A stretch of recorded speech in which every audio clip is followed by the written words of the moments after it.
Hey, welcome to this video series where I'm going to use a real live house as a case study to teach you how to wholesale and flip real estate. On this video, I'm going to do a live deal walkthrough where you get to look over my shoulder and watch me value a house. You'll learn firsthand how to take a lead and determine the after repair value. All of that and more coming up.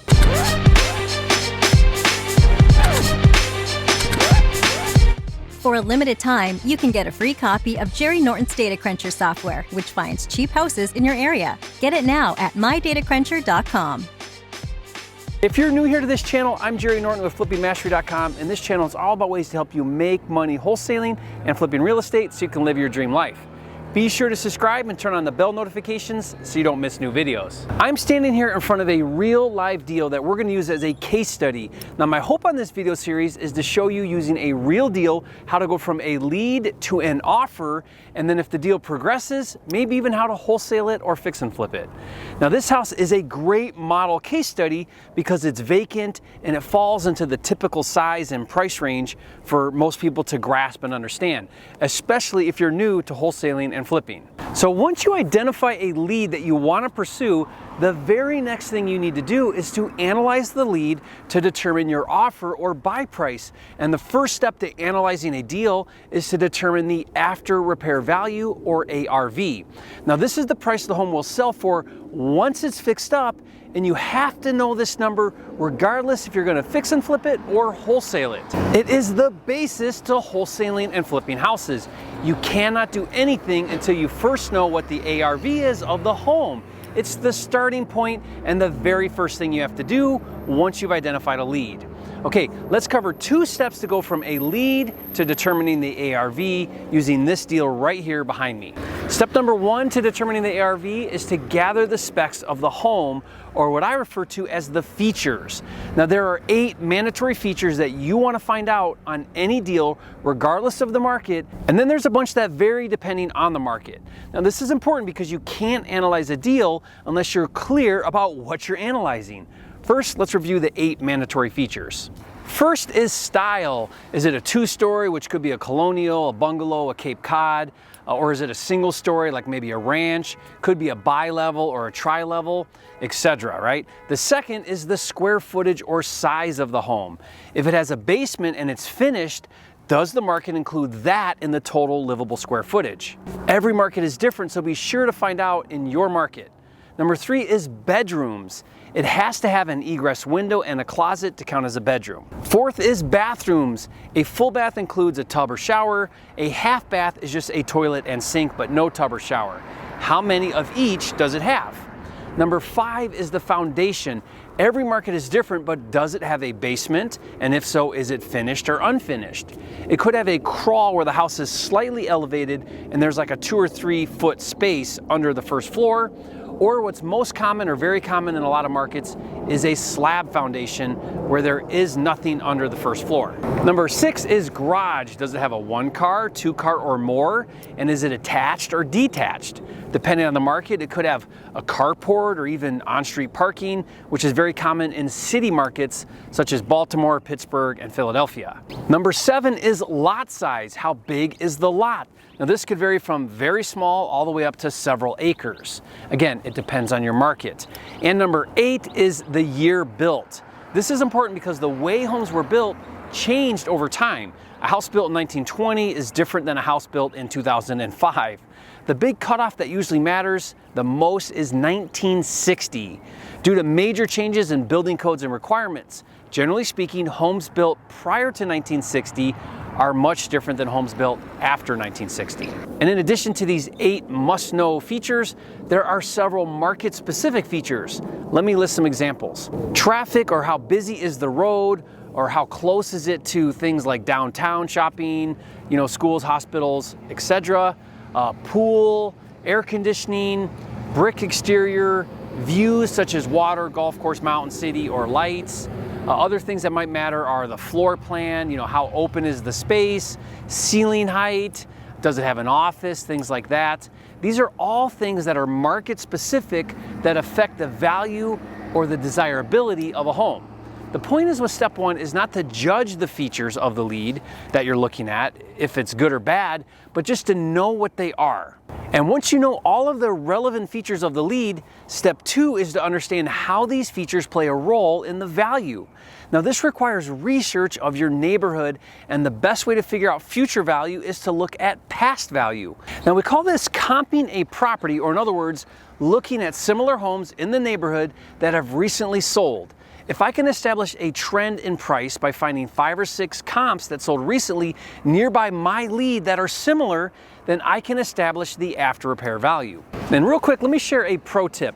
When comping a lead, remember, we're establishing the after repair value, so ideally find other renovated homes from flippers, or at least focus on nice updated homes. Now this isn't always possible, but that's the goal. Keep in mind, your lead is going to get fixed and flipped even if you plan on wholesaling it. Okay, so let's take theory and put it into practice using this lead right here behind me. Now I'm going to show you how I would calculate the after repair value specifically on this house, and be sure to stay tuned to the next video in this video series where I'm going to show you step by step how I would estimate the repairs using this house as a case study. You don't want to miss that video. I'll put the link to that in the description below, and as soon as it comes out you can watch that after this video. Okay, so here are the features of this house. It's a single-story ranch-style home in Mesa, Arizona, and it's 1,725 square feet. It's a 3-bedroom, 2-bath home on a slab foundation. It does not have a garage, and it's on a 7,500 square foot corner lot, and it was built in 1971. Now, a few features that are relevant to this market are it has a pool, air conditioning, and it does have a bonus addition room in the back of the house. Okay, so now that we know that information, let's head back to the office and comp this property. You can do this right on your computer using Zillow or Redfin. On this video, I'm going to use Redfin. Let's do it now. Okay, so go to redfin.com and type in your city. Then it will show you a split screen with a map on the left and information about each home on the right. The first thing to do is zoom in and find the neighborhood of the home you're comping. Now the house we're comping on this video is right here. Now this is very important. You need to identify your neighborhood. Try not to cross any major roads and stay as close as you can to the subject property you're comping. Now if I play around a little with the zooming feature, you can see here that I don't want to cross County Road 282 here on the west. I also don't want to go north of McKellips Road here because this is a mobile home park up here. Now on the south, you can see that around Hillside, the streets and lots really start to change. So let's not go any further south than Hillside. And then over here on the east, it gets a little trickier. Ideally, we don't want to cross Center Street because it's a main road, but I think the neighborhood east of Center is very similar sized lots and homes, so I would go all the way to Mesa Road. Okay, now let's zoom out so that we can see the whole thing.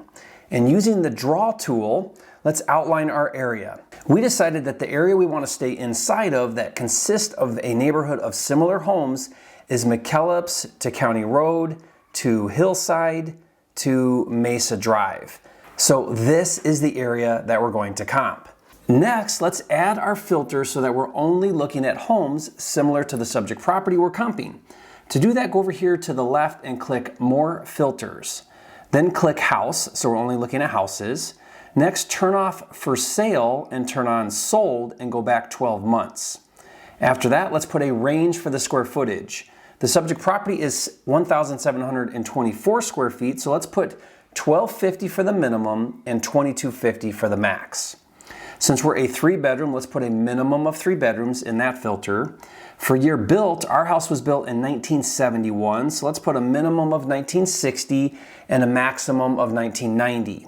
Now our lot is approximately 7,500 square feet, so let's just put a max of a 1/4 acre so that we're not looking at homes on big lots.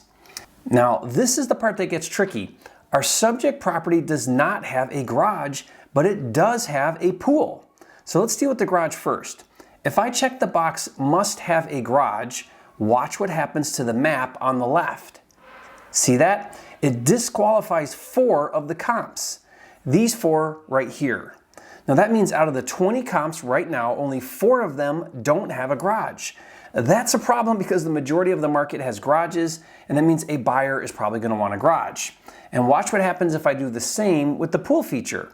When I click Must Have a Pool, only 5 of the 20 comps have pools, and it's not any of the 4 that don't have garages? Well, that tells us in this neighborhood, garages are more common and pools are less common. What a dilemma. What do we do? Well, let's remove those filters and come back to that. For now, let's click Apply Filters and scroll to the bottom of the list of 20 comps. Out of our 20 comps, the average size of these homes is 1,446. So our house is a lot bigger at 1,724 square feet. The average bedrooms is 3 and baths is 2, which is the same as our subject property. And then right here it says that the average price per square foot of all 20 comps is $157. Now remember that number of $157 per foot. And now let's go back to our filters and click Must Have a Pool, and then click Apply Filters. Now of the 5 comps in the neighborhood with pools, those homes were a little bigger at 1,584 square feet. And check this out, the price per square foot jumped up a bit from $157 a foot to $164 a foot, or increased $7 per foot for having pools. Let's do the same with garages. Go back to More Filters, unclick Must Have a Pool, and then click Must Have a Garage. So right here are the 4 comps that don't have garages. Of those 4 comps, the average price per square foot went from $157 down to $150, or decreased $7 per foot. So following that logic, we gain $7 a foot for having a pool, and we lose $7 a foot for not having a garage, so it's a wash. Now, if you wanted to get even more precise and even more accurate, you could go through each of these 20 comps and pick the top 5 or 6 most relevant. But for now, I feel good about $157 as the ARV price per square foot. So if I multiply $157 per foot times our square footage of 1,724, that equals $270,688 as the after repair value of this property. All right, so now that we've established the ARV, the next thing we have to figure out in order to determine our offer price is the estimated cost of repairs. Now, once we know the ARV and the cost of repairs, we can use the formula to calculate our offer price to either fix and flip it or wholesale it, depending on your exit strategy. And the best tool for calculating your offers is my Deal Analyzer tool, which comes included with my FLIPSTER deal management system. Now, if you've never heard of FLIPSTER, it's a cloud-based, all-inclusive system for wholesaling and flipping houses. What's great about it is it has tools to help you organize, streamline, and automate all of the steps to wholesaling and flipping houses, including the Deal Analyzer and Rehab Estimator. To learn more and see it in action, just go to getflipster.com. And be sure to watch the next video in this series where I'm going to show you exactly how to estimate the repairs even if you don't have any rehab experience. And we'll use this house again as our case study.